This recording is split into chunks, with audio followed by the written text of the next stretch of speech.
Welcome back to AM Northwest. Whether you're participating in dry January or working towards long-term sobriety, travel can make it harder to keep that commitment.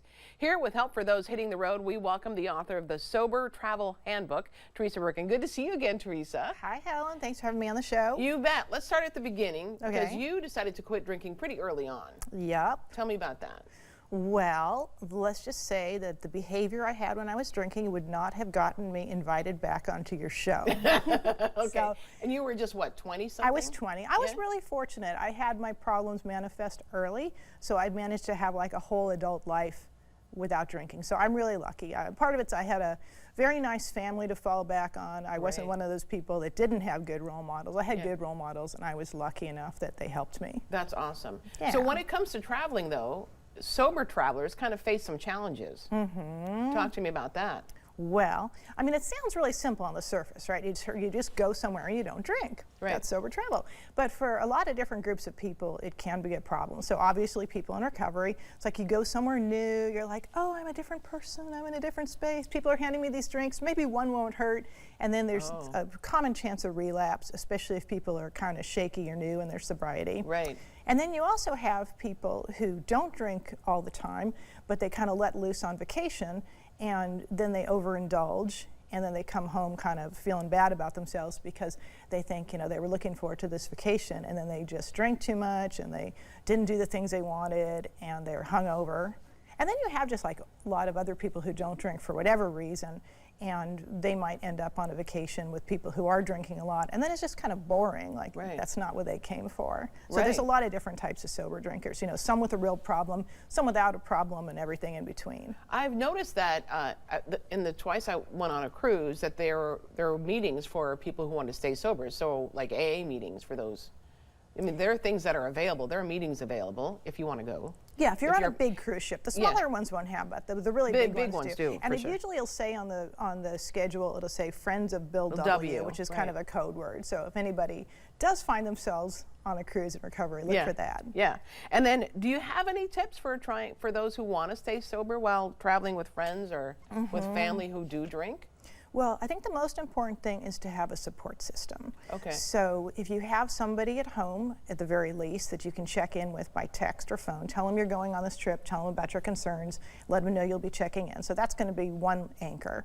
And then ideally you have an ally on the trip too. So maybe you have another person who doesn't drink, or just someone who drinks more moderately than the other people. That can be helpful. Right. Or sometimes you'll meet someone who's like, if you're in a group of people you haven't met before, maybe there'll be somebody in healthcare, or you'll somehow hear through conversation that they have a relative who's in recovery. Those people can also be good support for you. Are there actual groups that travel sober, like there's a sober travel group? You know what? There are more popping up. So there's one called Sober Vacation International that goes. There is such a thing. There's several. So that's the granddaddy of them. It goes back to the 80s, and they do things like take over resorts for a week and have what they call a sober village. So it's really neat for people to have a resort experience like that doesn't involve drinking.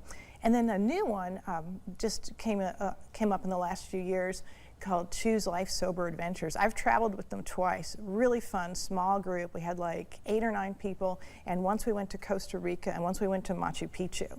And they just have you doing fun things nonstop, like jumping in waterfalls and tubing and ziplining. Oh, that's great. Yeah, so you're not sitting around thinking about like, oh, I can't drink. You're just doing fun things. Yeah, absolutely. And then you're clear-headed and all of that to enjoy all of them. You remember everything, and you bond with the people because they're all, no one has that anesthesia that you have from the alcohol. Nobody's putting up a front, and so you really get to know the people better. And like when I was in Costa Rica, one of the people had a fear of heights, and she went ziplining anyway, and everybody was just encouraging the heck out of her. Right. Oh, so that's fantastic. Really supportive. I love it.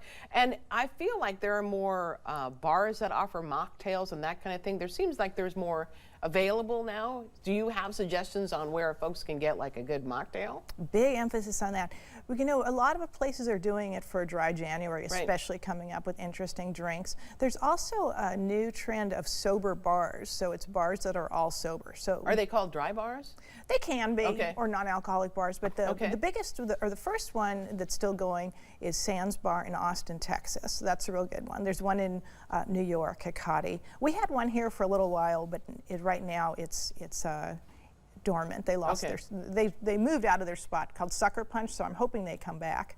But if you go to a lot of places now, they'll be, just ask if they have like a dry menu, because a lot of places do. And would you consider, do you have any January dry highlights?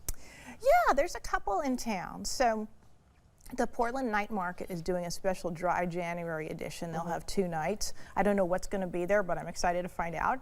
And if you get to Hood River, I'm very proud of Wilderton. That's the country's first non-alcoholic distillery and tasting room. They're in Hood River, and you can go and tour their distillery and sit and try inventive cocktails that they'll make for you with their 3 botanical non-alcoholic spirits. I love it. We want to tell everyone the book again is called The Sober Travel Handbook. Teresa Bergen, thank you very much. Good to see you again. Thank you so much.